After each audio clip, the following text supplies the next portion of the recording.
Welcome to the Practice Podcast, a show created by lawyers to help lawyers in life and business without all the complicated lawyer language.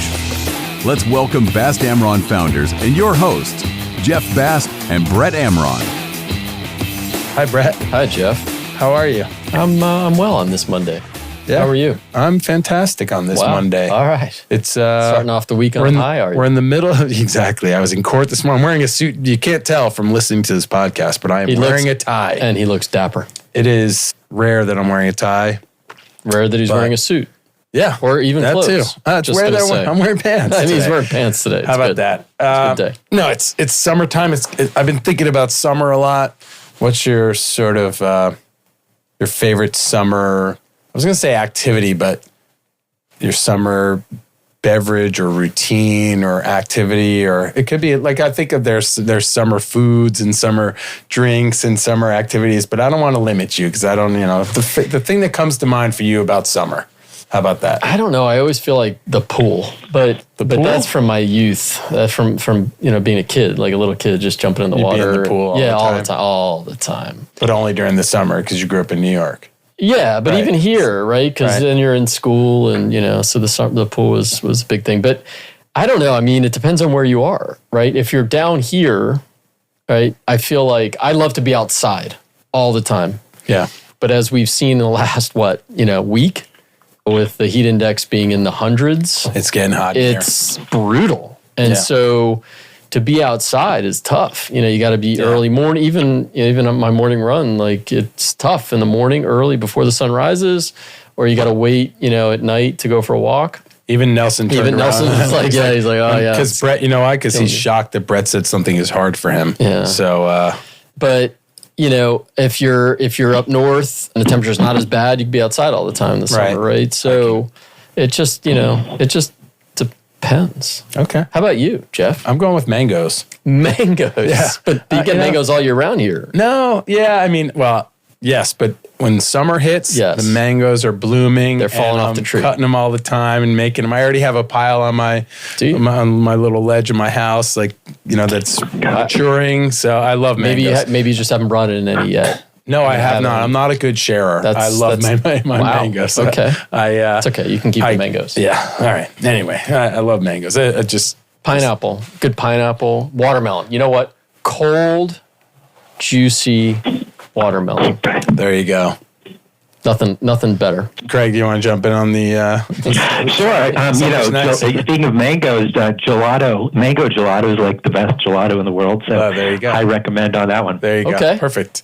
All right. Well, Noted. that mysterious voice you just heard is Craig Goldenfarb. Craig is the founder and CEO of Gold Law, a firm located in West Palm Beach that specializes in personal injury law. His firm handles any type of PI case that involves significant loss, such as catastrophic injury, medical malpractice, wrongful death. Craig is an active national speaker to community organizations, lawyers, and other legal professionals on a variety of topics concerning personal injury law, litigation, and the justice system. He went to Duke undergrad, where he played Division I soccer, and University of Florida for law school. Go Gators.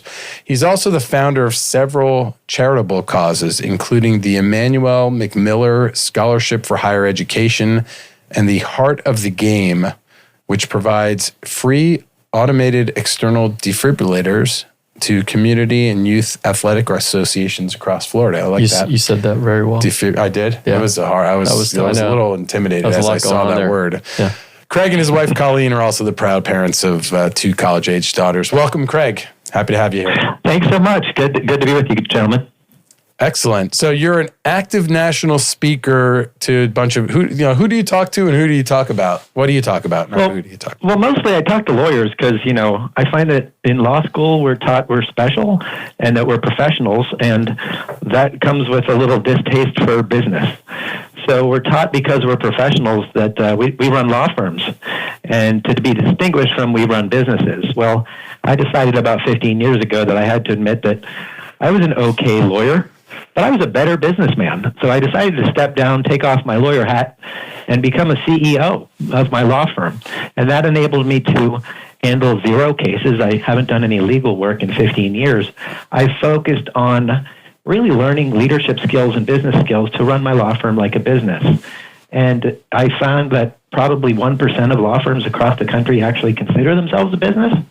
So I thought the skills that I learned would be really helpful to teach lawyers across the country in how to really make a business out of your law firm and make it profitable and still provide an excellent legal service. So that's what I've been doing for about 15 years. Was there one trigger, like a triggering event that sort of led you to that, or was it, a series of events that built up over time?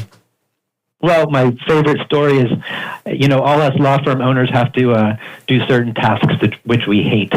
And the one that pushed me over the edge was when you have to do that workers' comp audit where you're paying for your workers' comp insurance and you have to give them all the dates of birth and start dates of all your employees.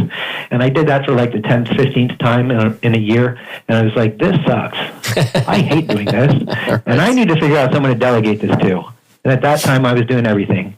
And I realized, you know what? I really need to figure out how to grow my company and figure out how to delegate everything that I hate. Yeah. And when I started to be able to figure out how to do that, my life became a lot better. And so the triggering event, strangely enough, was a workers' comp insurance audit. Nice. And so when you speak to, I think Brett and I both agree with you that lawyers are taught about practicing law, but they're never taught about the business of law, including, in big law firms. I was an equity partner in 2 different firms and didn't have a clue as to what that business was doing as from the business side. And then, Brett and I each started firms and we were kind of building the planes in the air, So what can you give us a sort of a highlight? Don't give away all the trade secrets because you got to get people to attend your seminars, but tell us, give us a high level about, what do you teach to lawyers about the business of law? Well, I usually start with, organizational structure. And there's a great book that's kind of making the rounds in the legal community, and the book is called Traction. Sure. And the book is by a gentleman named Gino Wickman. And he has a system called EOS, Entrepreneurial Operating System. And strangely enough, every other industry has known about this system for many, many years. But the legal industry only picked it up about 5-6 years ago, when a guy in Michigan, a personal injury law firm in Michigan named Mike Morse, picked it up. And then he wrote his own book about his experience implementing EOS. And then it spread like wildfire across the country with personal injury firms. So I took that on about 5-6 years ago when it started, and I run a shop based on EOS. And really, EOS is a way of running your company, whatever type of company, with structured accountability systems, a mission statement, core values, good budgeting, amazing accountability, and C-level executives. In other words, a CEO, a COO, a CFO. And these are terms that lawyers really never were taught in how to run a company. And most law firms, when I say a C-level executive, they're like, what are you talking about? And you have to learn it somewhere. So That's what I teach, is really to have the same structures and systems in your law firm as if it was a real company, which it is. Is there a particular sweet spot for size, whether it be number of lawyers, whether it be number of employees or revenue, that you really kind of look for, or that would resonate with what you're trying to teach? That's a great question. So I found, because I also privately coach law firms, and I find that about a $3 million gross revenue and maybe about 15 employees is when you start to have problems with the number of direct reports. In other words, if you're the head of the law firm or the managing partner, once you get over 6 or 7 employees, you don't really want them all reporting to you. And once you hit 15, you're going to collapse if they all report to you, and you're going to work 80 hours a week. And that same thing happens at about 3 million, maybe 2 million in gross revenue for a law firm of any type. So that's when you're going to need to start becoming a business. And I have a lot of clients that are at about 1.5 million, and at that point they're collapsing, and they don't have any infrastructure, any organizational chart. And so I would say 15 employees, 10 employees, a couple $1 million a year. You really can't get beyond that unless you learn how to scale and unless you learn how to really run a company instead of a law firm. Cool. When you encourage lawyers and law firms to assemble an executive leadership team with C-level executives, do you encourage them to bring in non-lawyer executives, or are these typically lawyer executives? Once you get to a C-level, the skill sets are transferable. my COO, my chief operating officer, is from the finance industry. And it's funny, when I hired her, I said, what do you know about legal? And she said, nothing. I've been in banking and finance for 25 years. And I said, it's going to take you about a year and a half to learn legal. And she said, I'll learn it in 2 months. And she probably. And I said, no, you're pretty smart. I know you're pretty smart. She said, the skills I do need to know my product, which is legal services, but it's going to take me 2 months. And of course, I laughed at her because us lawyers are smarter than everybody, right? So I laughed at her, and it took her about 6 weeks. Yeah. So she even beat her own estimate. She learned legal enough to be brilliant and run my company in 6 weeks. So she learned the product because the skills are transferable. Right. My chief marketing officer did come from law, but it was a different area of law. And my human resources director, she came from Disney World, because where else do you learn human resources great other than Disney World? So I stole her from Disney, and she already had the training, the best training in the world for HR, which would be Disney. So my answer is usually not legal. Usually not legal. And I imagine, making that decision, I don't know where your firm was, and I'm not asking you to disclose sort of in terms of revenue at the time you made these decisions and all these hires, because that's money going out the door, right? To bring in these people, that's a big decision, to hire C-suite people for a law firm that is, not typical, especially for a smaller firm, right? Than not your 1,000 lawyer, multinational firm. But what did you see over time? What have you seen over time in terms of growth of revenue on a percentage basis as a result of, building that infrastructure? Well, it's a great question. So the first thing I had to do was to change my mindset. So to me, hiring even a director level, not even a C level, I saw as an investment and not a cost. So the way you posed your question sees it as a cost. And to me, it was the opposite, which is I knew that by hiring even a director, let's say your first office manager, let's say your office is 5 people. And at 7 people, I hired my first office manager. Now, she was $80,000 a year. That was 15, 20 years ago. $80,000. Now, $80,000 is a lot of money when you have 5 employees. But what I understood is that she was going to take so much off my plate that if I calculated my cost per hour or my value per hour, that it was a massive return on investment. Massive. So it could free me up to market. It could free me up to stop doing cases. It could free me up to not do payroll, not do QuickBooks, not do so many things. That the ROI on that $80,000 15 or 20 years ago was immense. So the mindset shift was first. And I found out the more non-legal people I hired, the higher my profit got. And that's a controversial statement. And it's really surprising. It's been true for me for 20 years. So my ratio of legal to non-legal, it's about a 3-to-1, which is that I have 2 legal people for every non-legal person. I have about 90 employees right now, and 30 of them are non-legal. 30. That's a third that are non-legal, whether they're executives, C-suite, director level, marketing, finance, operations, office services, a third. That's huge. Yeah, my profit margin is above 25%, which is quite good for a personal injury attorney. So I find that the ratio is important to look at. It's a 3-to-1, or actually 3-to-1, 60-to-30 in my office of employees. So I look at the ratios when I analyze law firms, legal to non-legal, and it differs for every practice area. But I find that the more non-legal people I hire, the more money I make and the more profitable I am, and also the quicker I can scale. So I hope that answers your question. Yeah. Very much so. I think it does. I understand you do some coaching. So if anyone out there listening, is looking for a coach, Craig's a great fit. And how do they, in terms of speaking to other organizations, how does that tend to come about? I speak for free because I love giving my knowledge and my education because, of course, I don't have any cases, so I just run my company. I really just have found it to be a passion to help other attorneys shift their mindset from that of a lawyer, which causes a lot of sadness sometimes for some people because they're struggling, they're ignoring their families, their health is suffering. My goal is really to improve their quality of life. And there's so much addiction and suicide, and the legal profession is just filled with unhappiness. So I've really wanted to help people. So I have my own seminar where I speak once a year in a different city in the United States. It's called 7-Figure Attorney, and the website is 7figureattorney.com. I coach privately. You can contact me at my office if you're interested in private coaching. I speak probably once or twice a week on different podcasts across the United States and seminars. So it's really a lot of what I do is educational and speaking to others. And, really from my heart, I'm just trying to help lawyers get a little bit happier. Excellent. Fantastic. Tell us about this, your charitable causes. What is the Emmanuel McMiller Scholarship, and who is Emmanuel McMiller, and how did you start that? Sure. So there was a young black gentleman named Emmanuel McMiller who came to work for me as a clerk. And then I didn't know who he was, because sometimes I don't meet my lower level employees. I don't interview them. Other people do. So he was working for me for about 6 months, and my office administrator walked in and said, "Have you Googled him?" And I was like, "Googled him? No, why?" So I found out that he wrote this beautiful article about he was raised in a local area that's very, very, very economically disadvantaged. And he grew up around gunfire. And he was in a community where there were multiple gang rapes and gang activity, and his brother was killed by gang violence. Yet somehow he learned he wanted to be a lawyer. And I'm sure he didn't even know what a lawyer was. And he was about 23 years old. He had just gotten done with a full ride to Brown University, and I didn't know he wanted to be a lawyer.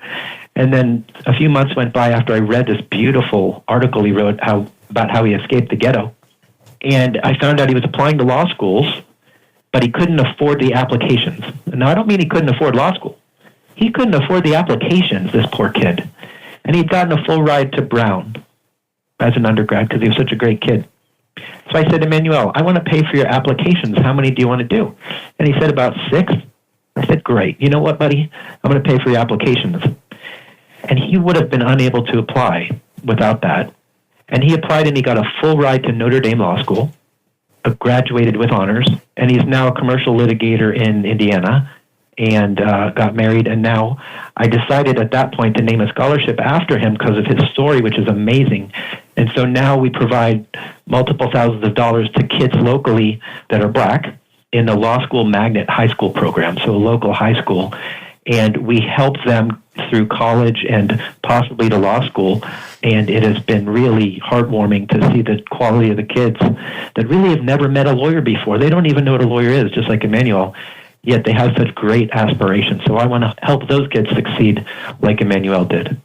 That's fantastic. I mean, just a little bit can go such a long way. You changed his life and the outcome of his life just by... That kid's amazing. Yeah. And he's on the selection committee for determining which kids get the awards. And he flies down from Indiana every year for the awards ceremony. And then he mentors all these kids. So, I mean, what a wonderful thing for him to do. And I was just so honored that he came and worked with me, and then Notre Dame Law on a full ride. I mean, that's just awesome. That's amazing. I want to shift back for a minute to the business stuff and ask you, because everyone's asking us and we're talking about it, so I'm curious as to how it's impacting you. AI in your practice, in your business. Are you using it? How are you using it? What are you seeing? Well, I have a nice tech department, and I took their advice to me, which was I never buy the first model of a car or the first model of a computer. Yep. And I guess I may miss out on, quote, being ahead of the curve, but the first model of a car always has some kinks to work out. Mm-hmm. And AI is not matured yet as a legal resource, in my opinion. Mm-hmm. And I don't think I'm really going to miss out on anything by waiting a year or two and figuring out on that technology to mature. And it's only being used in a couple areas validly in law anyway, and especially even the narrow area of personal injury law. We already have ways of searching our medical records for information, and that's just via the different Adobe products. So we don't yet have the urgent need in personal injury for AI, in my opinion, and if we wait another year or two, I think the technology will mature for us. And, different lawyers disagree with me in my field, but I don't like to buy the first model of a car, so that's kind of the analogy I use.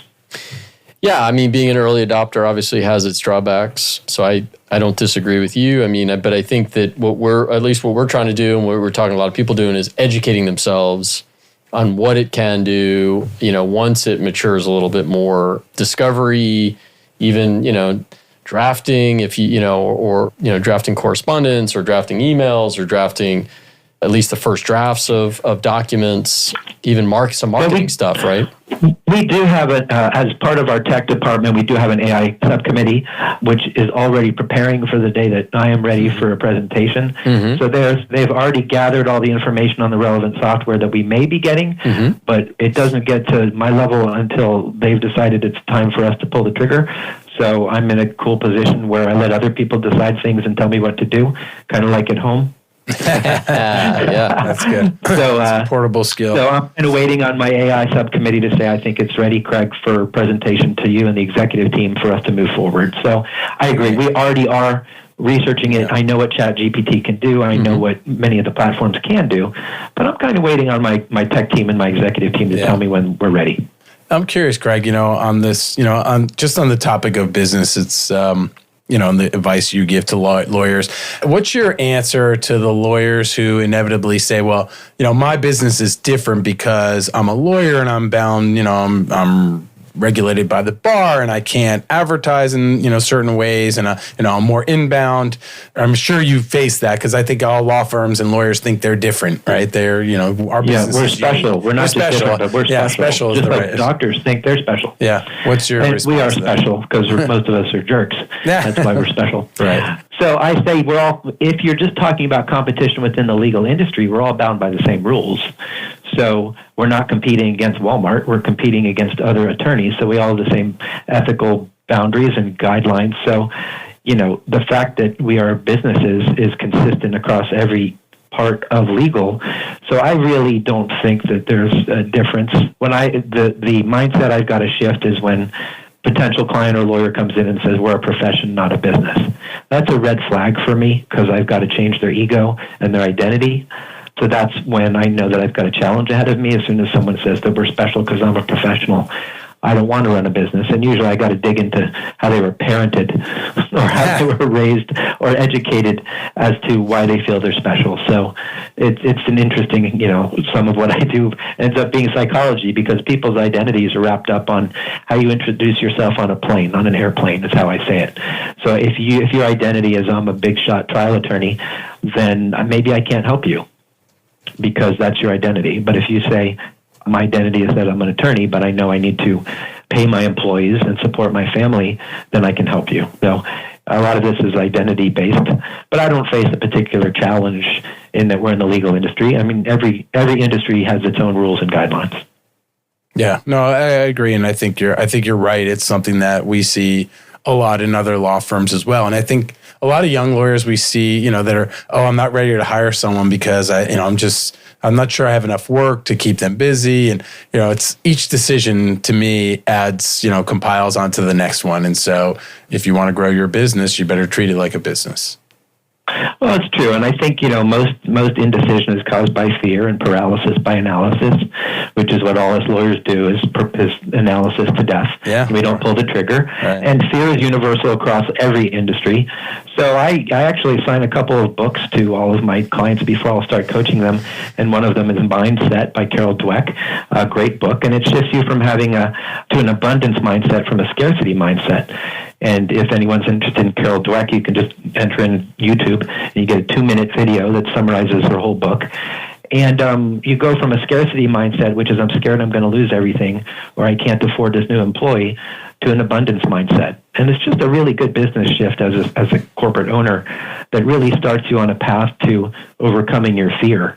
And the analogy I use also with if I hire a lawyer, there's not going to be enough work to be done, which is the most common objection, which is that I use the wife's closet. This isn't sexist. I don't think it is. When you give your spouse a new closet, are they going to fail to fill it up with clothes or shoes?